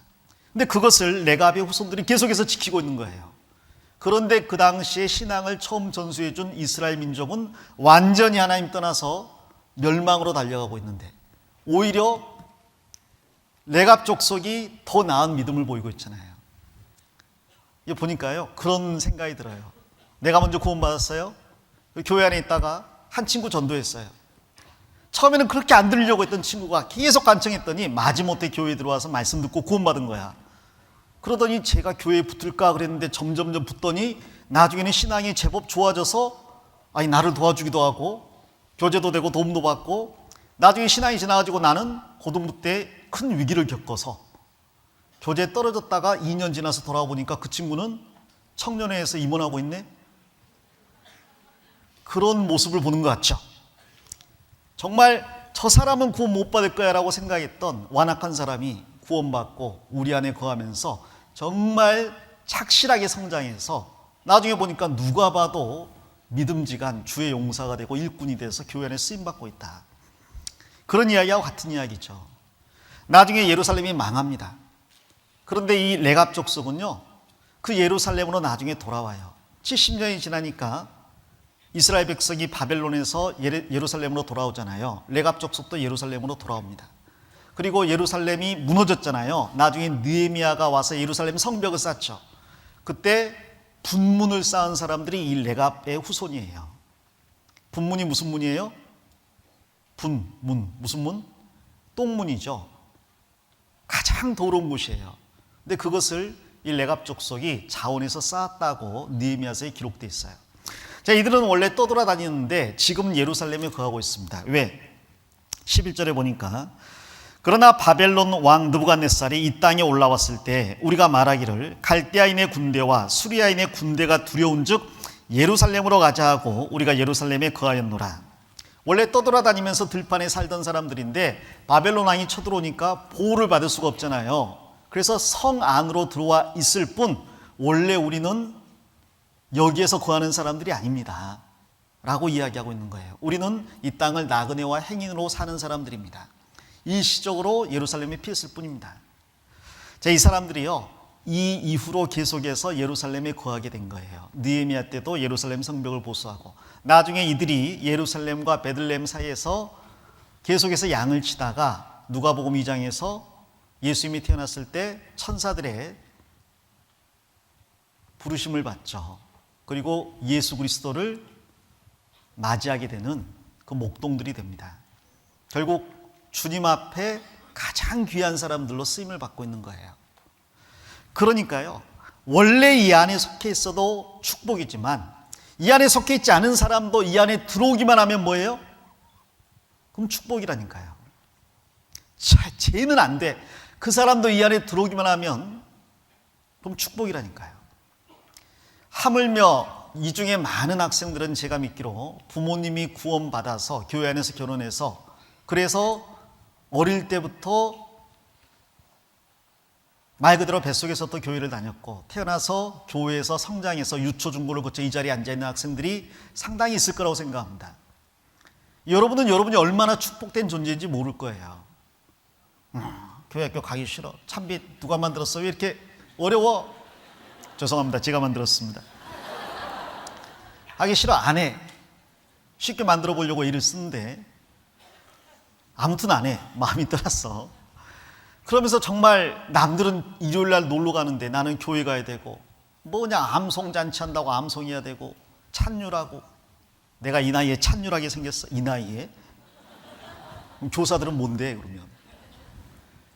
그러면서 정말 자기 자신을 보잘것없는 존재로 생각하는 학생들이 있어요. 어떤 학생은 또 그런 말도 해. 내가 고등학교 때 구원받았으면 좋았을 텐데 괜히 일찍 구원받아가지고. 근데 여러분요, 여러분이 얼마나 큰 축복을 받은 존재인지 여러분은 잘 모르는 거예요. 이스라엘 민족은 탁월한 민족이라니까요. 홀로 거할 거라니까요. 독야청청한다니까요. 다른 이방과 완전히 구별된 민족이라니까요. 그 안에 들어만 가도 복이라니까요. 그래서 눈을 떴던 발람이 이 백성들 중에 거할 수 있다면 좋겠다. 나도 의인의 죽음처럼 죽으면 좋겠다. 그들 중에 하나가 됐으면 좋겠다. 돈 많고 권세 있는 그 이방인이 눈을 뜨니까 우리를 부러워하는 거예요. 여러분, 교회 안에 있는 것을 가장 큰 축복으로 생각하셔야 됩니다. 결심하시는 게 좋아요. 주님 오시는 그날 교회 안에서 함께 주님 맞이하겠습니다. 나도 이 레갑의 후손들처럼 예수님이 이 땅에 탄생했을 때 그 예수님을 가장 먼저 맞이한 사람들이 되었잖아요. 저도 주님 오실 때 주님의 몸된 교회 가운데서 주님과 함께 영광 받겠습니다. 그때까지 교회 떠나지 않겠습니다. 우리가 비록 초라해 보여도 눈 뜨고 보면요, 왕이나 대통령은 우리하고 절대 비교할 수 없는 사람들입니다. 가장 영화로운 존재예요. 그걸 본 거예요. 요나단이, 아니 발람이. 화면 보겠습니다. 자, 이 떠돌이 민족이고 광야에서 정말 40년을 헤매는 민족이지만 발람이 눈을 뜨고 보니까 이들이야말로 가장 탁월한 존재들, 가장 영화로운 백성들이다. 이 떠돌이 민족을 부러워했어요. 우리를 부러워하는 것과 마찬가지입니다. 주님께서 우리에게 명령하신 게 있어요. 너희는 내가 일러준 말로 이미 깨끗하 했으니 그 다음 뭐예요? 내 안에 뭐라고? 거하라. 나도 너희 안에 거하리라. 그건 생명과 관련된 명령입니다. 이건 해도 되고 안 해도 되는 게 아니라 명령이고 반드시 그렇게 해야 되는 거예요. 아니, 왜 이 안에 있으라고 합니까? 내 마음대로 살고 싶은데. 그런데 그 안에 있을 때 풍성한 열매와 결실을 맺을 수 있다니까요. 여기 탐스러운 포도, 나를 통해서 한 명의 영혼이라도 구원받을 수 있다면, 아니 한 명이 아니라 이렇게 주렁주렁 열매가 맺힐 수 있다면, 나를 통해 많은 사람들이 하나님께 돌아올 수 있다면 얼마나 좋겠어요. 그러기 위해서 내가 해야 될 일은 딱 한 가지, 주님 품 안에 거하는 거예요. 여러분, 동계수련회 참석해서 이 안에서 잠깐 있는 게 그게 그냥 행사 치르는 거라고 생각하시면 안 됩니다. 이게 정말 참된 축복이구나. 그걸 마음에 새기셔야 될 거예요. 자, 발람의 축복 또 생각해 보겠습니다. 다시 민수기로 가볼게요. 자, 이 발람이 첫 번째 예언을 했는데 그들은 탁월한 민족이다. 나는 그들과 하나가 되고 싶다. 자, 두 번째 예언을 하게 합니다. 또 조주하라고 했더니 축복이냐, 다시 조주해라 하고 다른 장소로 옮겼어요. 그래서 이스라엘 민족의 전체를 못 보게 하고 끝만 보게 했습니다. 그 조금만 보면 조주하지 않을까 싶어서. 자, 그런데 하나님께서 또 발람에게 말씀을 주시죠. 민수기 23장 20절, 내가 축복의 명을 받았으니 그가 하신 축복을 내가 돌이킬 수 없도다. 21절 같이 읽겠습니다. 여호와는 야곱의 허물을 보지 아니하시며 이스라엘의 패역을 보지 아니하시는도다. 여호와께서 그의 하나님이 여호와 그의 하나님이 그와 함께 계시니 왕을 부르는 소리가 그 중에 있도다. 여기 두 번째 축복이 나옵니다. 그 축복은 뭐예요? 하나님께서 이스라엘 백성의 죄와 허물을 보지 않는다. 이스라엘 백성의 죄와 허물이 있어요. 그런데 하나님은 이스라엘 백성의 죄와 허물을 보지 않습니다.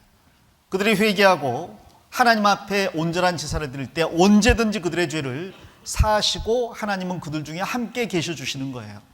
하나님이 함께하는 백성이 될 것이다.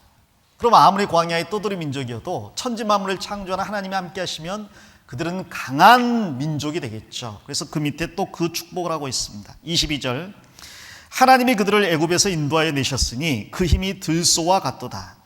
야곱을 해할 사술이 없고 이스라엘을 해할 복술이 없도다. 여기 보니까 두 번째 축복은 이스라엘 민족은 하나님이 함께 하시는 민족이라서 그들의 죄를 하나님이 보지 않을 뿐 아니라 하나님이 함께 하시기 때문에 가장 강한 민족이 되어서 그들의 손에서 건진받을 만한 민족이 없다. 그리고 오히려 그들을 저주할 사술이나 복술도 없다. 아무리 저주해도 그들은 하나님의 축복을 받은 민족이다. 이 두 번째 내용을 정리해 보면요, 하나님은 이스라엘의 허물과 죄를 보지 않으신다는 거예요. 그들과 함께 거하심으로 그들이 강한 민족이 될 것이라는 이야기입니다. 이게 발람의 축복이고 이게 교회 안의 축복이에요. 내가 이 안에 있을 때 하나님께서 말씀으로 내 죄를 깨닫게 하시고 그 죄를 돌이키게 하시고 용서하시고 기억지도 않으십니다. 구원받을 때 모든 죄가 용서됐을 뿐 아니라 구원받고 이후에 짓는 죄도 이 안에서 고백하고 돌이킬 때 하나님은 기억지 않으셔요. 그러므로 하나님과 함께 동행할 수 있고 그때 우리가 강한 민족이 될 수 있는 거예요. 그러면 아무리 누가 우리를 비난하고 조조하고 욕해도 우리를 해롭게 할 자가 세상에 없는 겁니다. 교회 안에 있는 두 번째 축복이죠. 여러분, 강한 사람이 되고 싶잖아요. 능력 있는 사람이 되고 싶잖아요. 그럴 수 있는 유일한 비결도 주님 안에, 교회 안에 거하는 거예요. 그게 발람의 예언의 두 번째 축복입니다.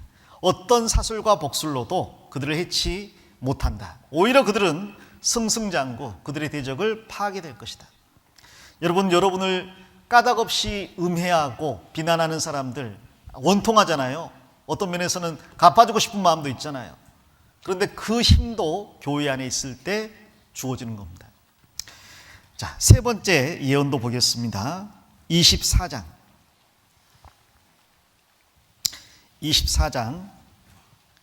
1절을 먼저 보겠습니다. 발람이 자기가 이스라엘을 축복하는 것을 여호와께서 선히 여기심을 보고 전과 같이 사술을 쓰지 아니하고 그 낯을 어디로 향했어요?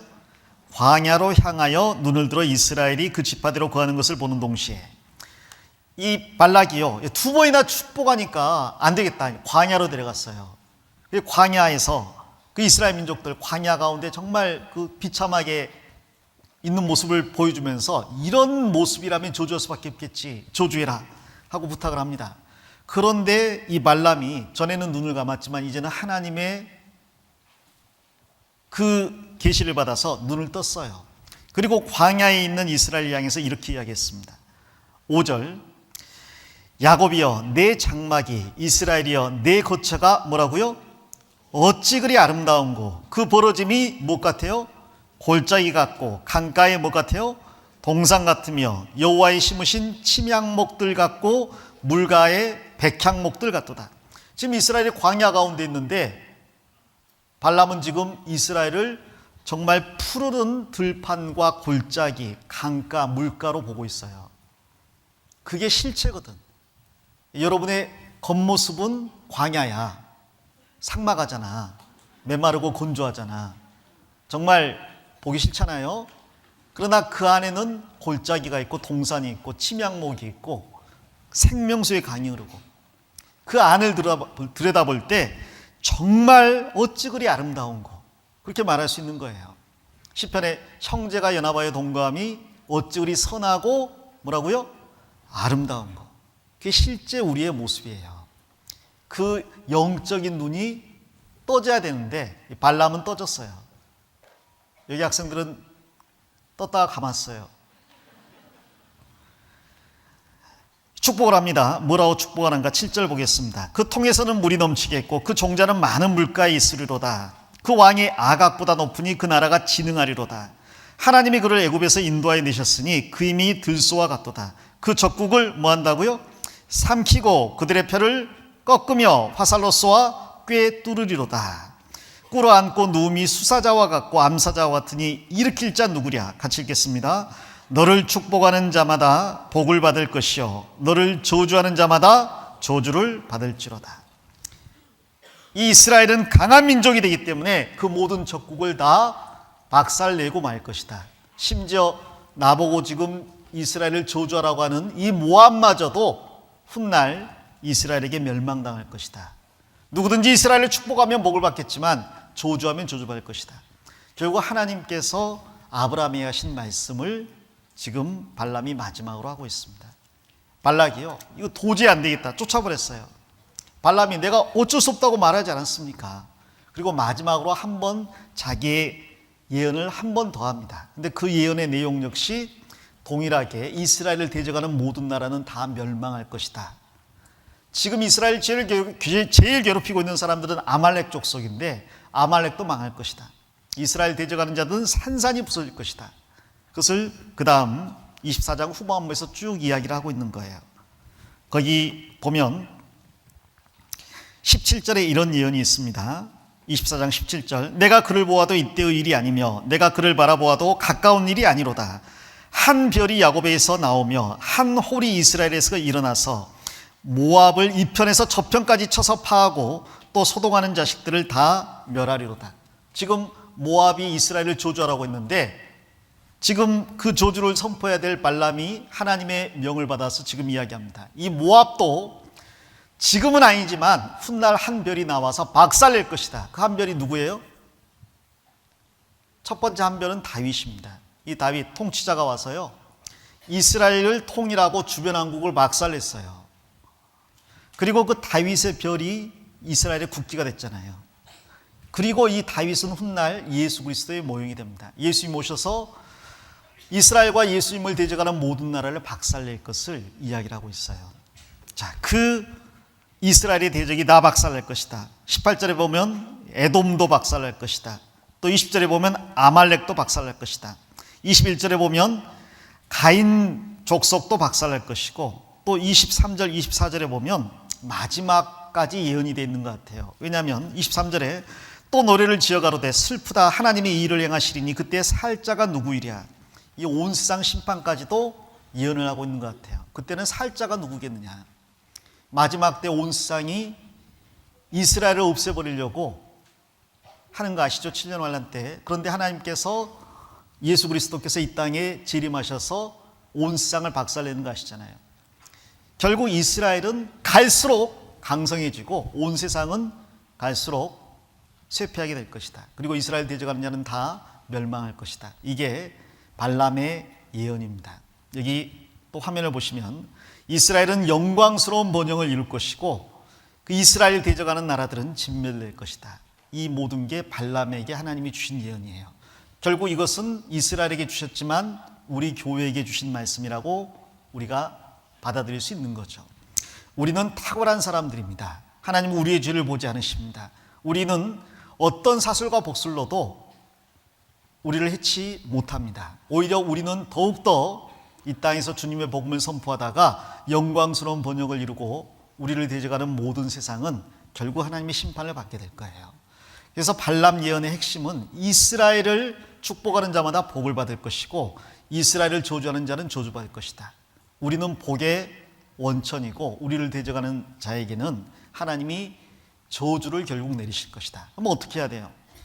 결국 우리는 주님 안에 거하는 게 답이라는 걸 알 수가 있는 거죠. 자, 우리는 주님 안에 거해야 됩니다.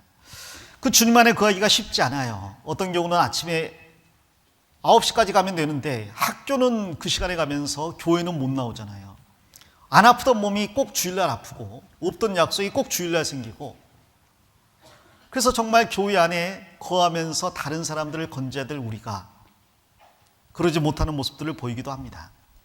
자, 그런데 주님 안에 정말 거하십시오. 주님께서 여러분을 들어서 온 세상을 진동시킬 거예요.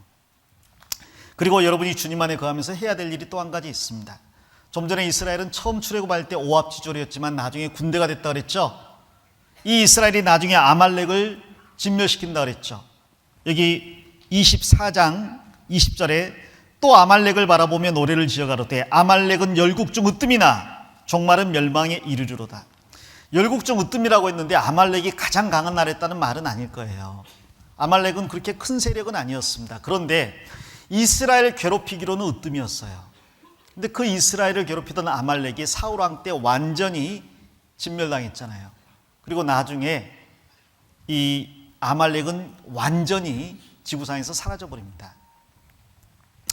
자, 이 아말렉을 하나님이 대대히 싸우시겠다 그랬는데 우리도 그것을 마음에 새겨야 될 거예요. 우리는 첫째 교회 안에 거해야 되겠고 하나님께서 우리를 승리케 하실 것을 믿어야 되겠지만, 두 번째 그 교회 안에 거하기 위해서 가장 큰 대적인 아말렉과 싸워야 됩니다. 아말렉이 누구예요? 무슨 상징이죠? 아말렉은 항상 우리 육체의 상징이에요. 이 아말렉 잠깐만 생각해 봅시다.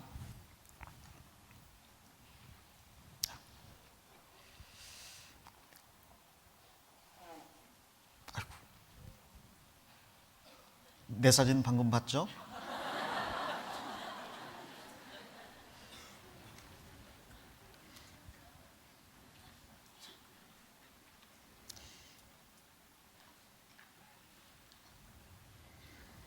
자, 이스라엘 민족이 광야에 거할 때 광야에서 제일 이스라엘을 괴롭게 한 사람들이 아말렉이었습니다. 이 아말렉은 여기저기 흩어져 살았어요. 그런데 그들은 이스라엘 족속들이 가는 곳마다 뒤따라오면서 뒤처지는 사람들을 잡아가고 포로로 끌어가고 죽이고 있습니다. 심지어 다윗 왕 때도 이 아말렉이 다윗의 아내들과 그리고 자기와 함께한 사람들의 가족들을 잡아간 적도 있거든요.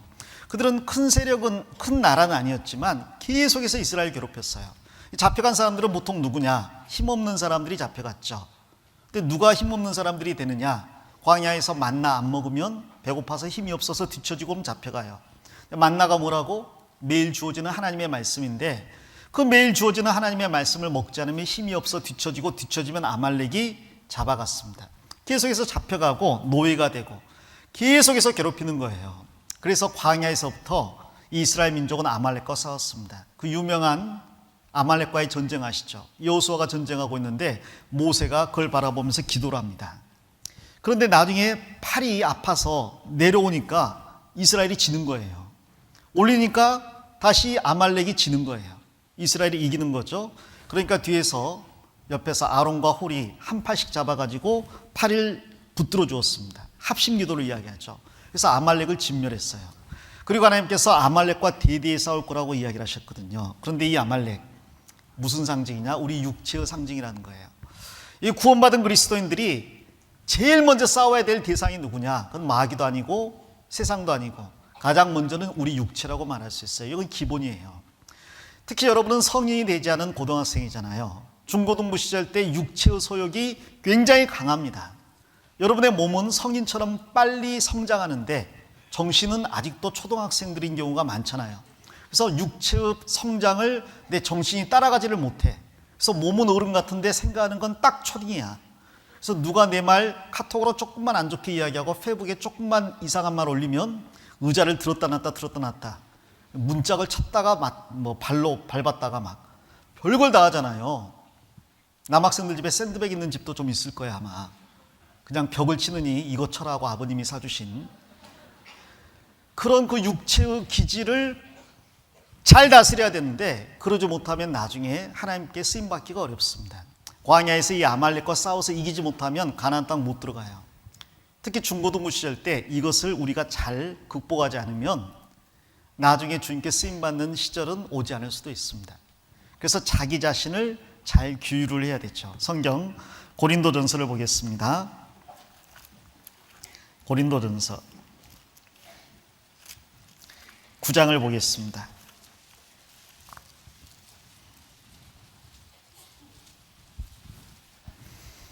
24절부터 보겠습니다.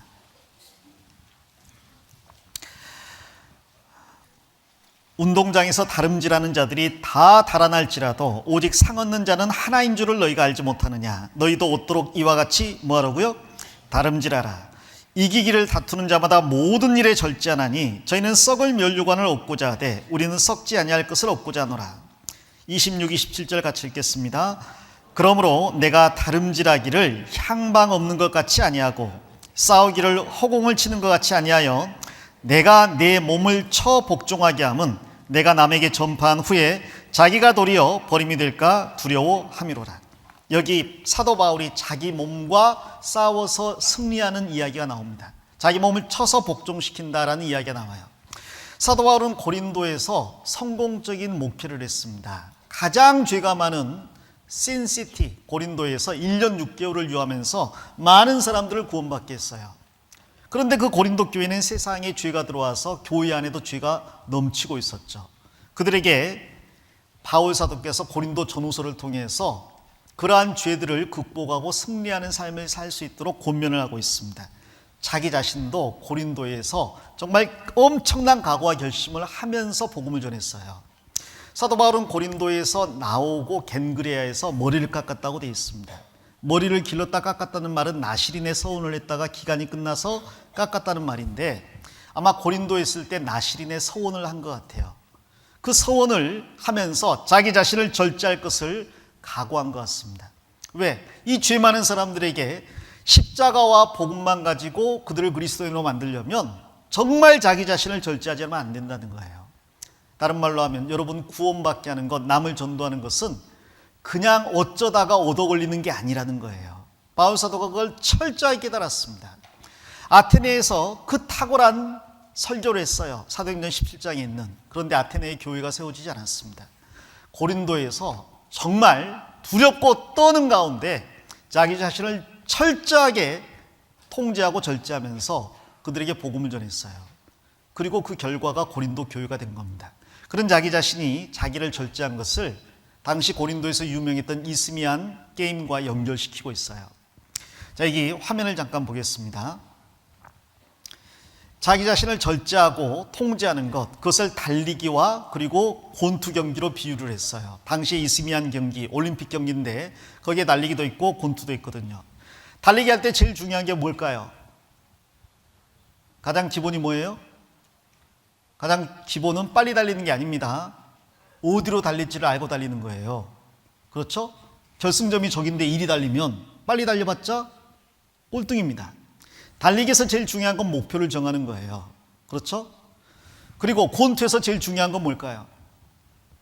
그것은 힘센 주먹을 날리는 게 아니에요. 목표를 잘 맞추는 거예요. 허공에다가 아무리 펀치 날려도 집니다. 때려야 될 상대에게 정확하게 때려야 될 거 아니에요. 그렇죠? 그런데 사도 바울은 자기 목표, 달리기의 목표가 정해져 있었어요. 영광의 면류관이라는 그 이 세상에서의 영광이 아닌 하나님 앞에 갔을 때 그리스도의 심판대에서 받을 영광을 딱 정해놨습니다. 이 세상에서 내가 아무것도 못 받아도 그게 내 목표는 아니다. 그리스도의 심판대에서 선악간의 모든 게 드러날 것을 알고 딱 규정을 해놓고요. 그 다음에 권투를 했어요. 그런데 그 권투, 싸우는 대상이 누구예요? 누구와 싸웠어요? 여기 보니까 싸우기를 허공을 치는 것 같이 하지 않았다. 그럼 누구를 쳤습니까? 그 밑에 나왔잖아요. 내가 내 몸을 쳐 복종하게 하면. 글러브 끼고 누구를 쳤어요? 자기를 쳤어요. 자기 몸을 쳤어요. 괜히 옆에 있는 사람 때리는 게 아니고요. 자기를 쳤다니까요. 왜? 자기 몸이 하나님의 뜻을 거스르잖아요. 내가 쳐야 될 대상이 누구냐? 내 자신이다. 자기 절제를 한 겁니다. 자, 여러분 한번 생각해 봅시다. 생각해 보자는 말 제일 싫어한다 그랬는데,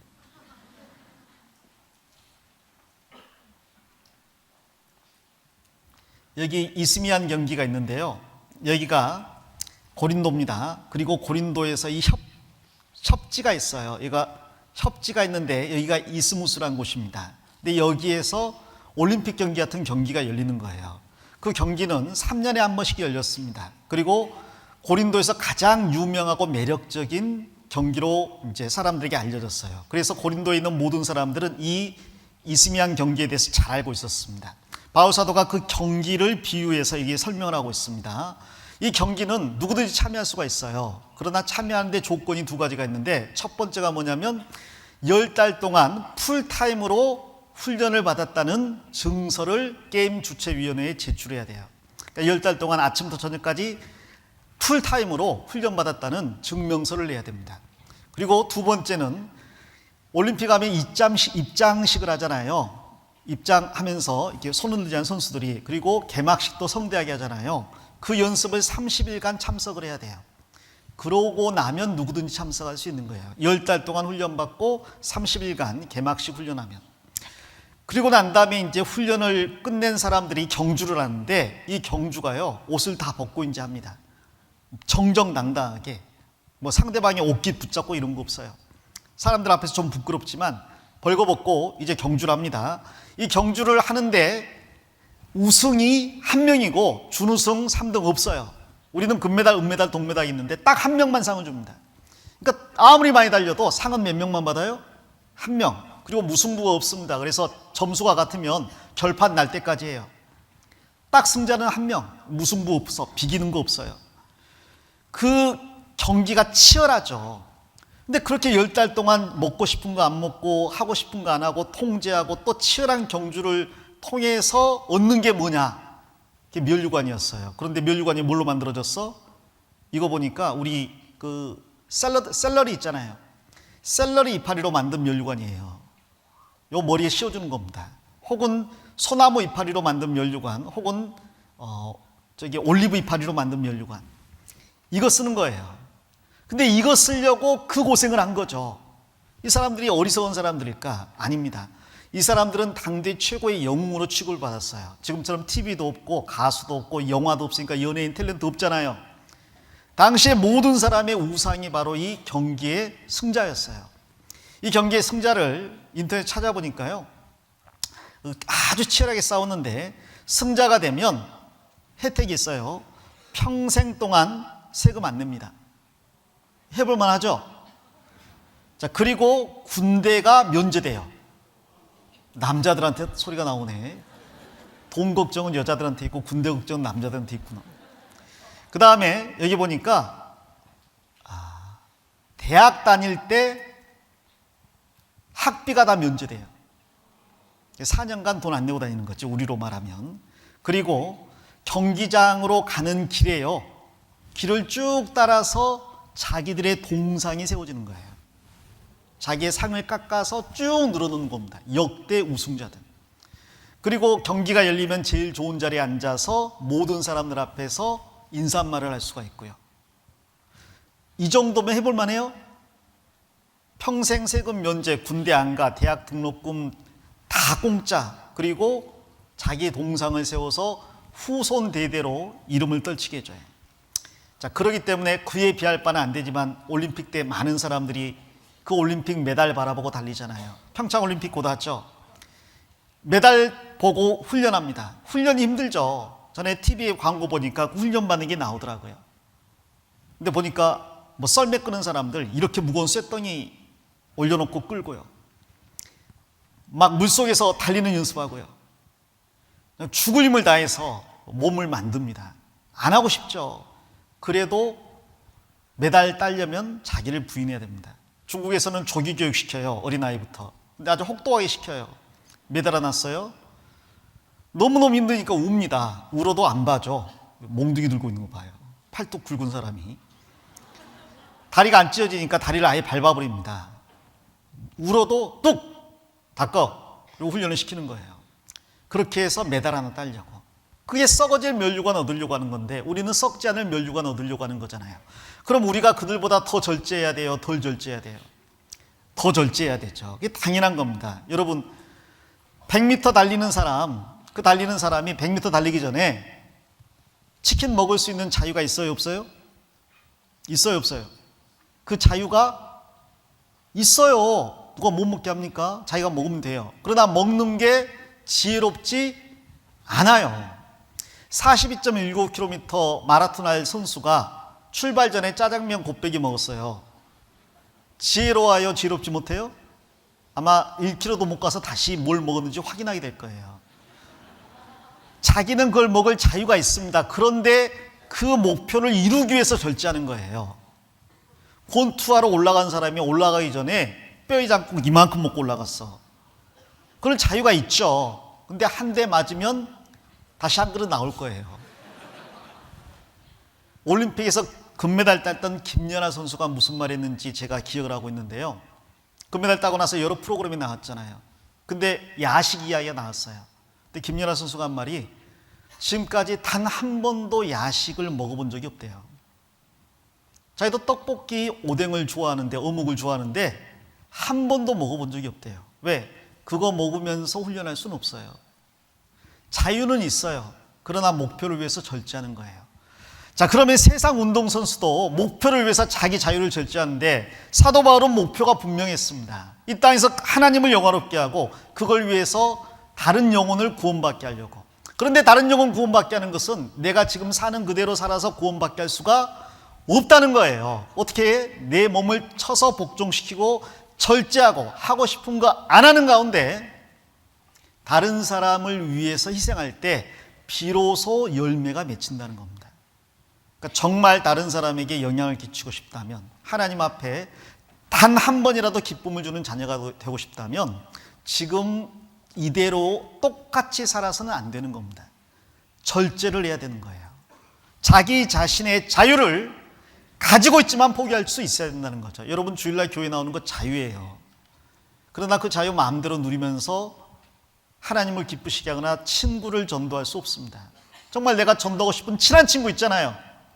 근데 내가 이야기하면 안 듣잖아요. 왜 안 들을까? 내가 무언가가 바뀌어야 되는 거예요. 그 희생을 치르지 않고 복음의 역사가 안 나타납니다. 바울 사도는 자기를 계속 쳐서 복종시키는 가운데 그 열매로 한 명 한 명이 구원받는 걸 봤어요. 우리도 자유가 있습니다. 이 자리에 있지 않고 오락실에 가 있을 자유가 있어요. PC방에. 여기에서 말씀 듣지 않고 잠을 잘 자유도 있습니다.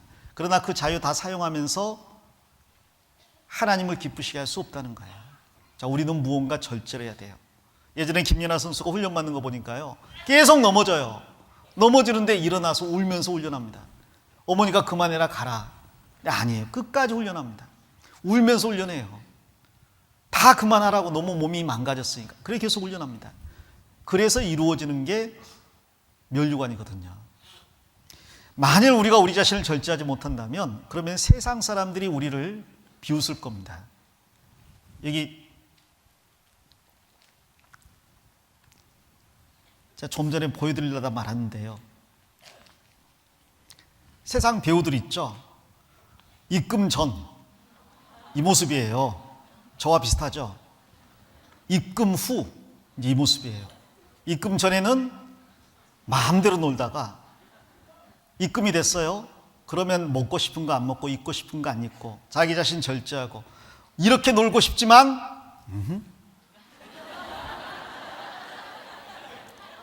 인터넷에 그런 거 많이 있더라고요. 잘생긴 배우입니다. 그런데 입금 전 배 나왔죠. 턱선이 없네요. 저하고 비슷해요. 입금 후 먹고 싶은 거 안 먹고 절제하는 거예요. 이 배우 유명한 배우인데 옛날에는 몸이 이랬어요.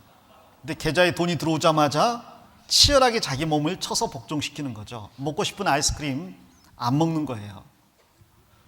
이렇게 바뀌었죠. 많이 봤던 사람인데 원래 이랬군요. 입금 후에 이렇게 되는 거예요. 자, 세상 사람들도 그 격투기에서 하나 우승하려고 승리하려고 원래 몸이 이랬는데 입금되면 10kg를 한 2, 3주에 빼버립니다.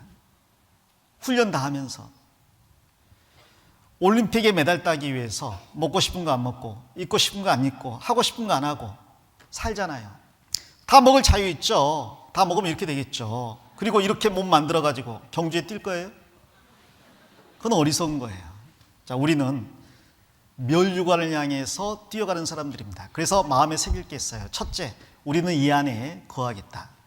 그리고 두 번째, 하나님이 우리와 함께 하심을 확실히 믿고 하나님의 명령에 민감하게 반응하겠다. 세 번째가 있다면 내 자신을 쳐서 복종시키겠다. 그리고 그 열매로 하나님이 주시는 전도의 상급을 바라보겠다. 그러한 결심들을 해야 될 겁니다. 그것이 가장 귀중한 삶, 의미 있고 가치 있는 삶이라고 말할 수 있어요. 그것이 발람이 바라본 이스라엘의 모습이고 우리의 실체 모습이라고 말할 수 있습니다. 자, 이를 위해서 우리가 이제 각오하는 시간을 가질 건데요. 성찬 예식을 가질 예정이에요. 조금 늦었는데 성찬을 진행해 주실 전도인들은 앞으로 나와 주시기 바랍니다. 성찬을 위해서 잠깐 성경 한 구절만 보겠습니다. 성경 고린도전서 11장을 보겠습니다. 고린도전서 11장 23절입니다. 내가 너희에게 전한 것은 주께 받은 것이니 곧 주께서 주 예수께서 잡히시던 밤에 떡을 가지사 축사하시고 떼어 가라사대 이것은 너희를 위하는 내 몸이니 이것을 행하여 나를 기념하라 하시고 식후에 또한 이와 같이 잔을 가지시고 가라사대 이 잔은 내 피로 세운 새 언약이니 이것을 행하여 마실 때마다 나를 기념하라 하셨으니 26절 같이 읽겠습니다. 너희가 이 떡을 먹으며 이 잔을 마실 때마다 주의 죽으심을 오실 때까지 전하는 것이니라. 자, 성찬의 의미를 세 가지를 말씀드리겠습니다. 첫째는 주님을 기념하는 삶, 주님 중심의 삶을 살라는 게 성찬의 첫 번째 의미고요.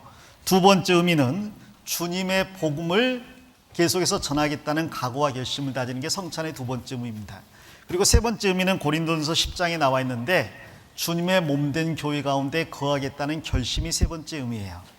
주님 중심의 삶을 살겠다. 그리고 주님을 전하겠다. 그리고 주님의 몸된 교회에 거하겠다. 이 세 가지를 결심해야 됩니다. 성찬 받으면서 혹시 내가 주님 중심으로 살지 못하고 지은 죄가 없는지 돌아보시고 내가 올 한 해 전도할 사람 한 명을 정해서 그 이름을 놓고 기도하시고 그리고 주님 오실 때까지 이 안에 거하겠다는 각오와 결심을 해주시기를 바랍니다. 자, 성찬을 위한 기도는 이상택 목사님께서 해주시겠습니다.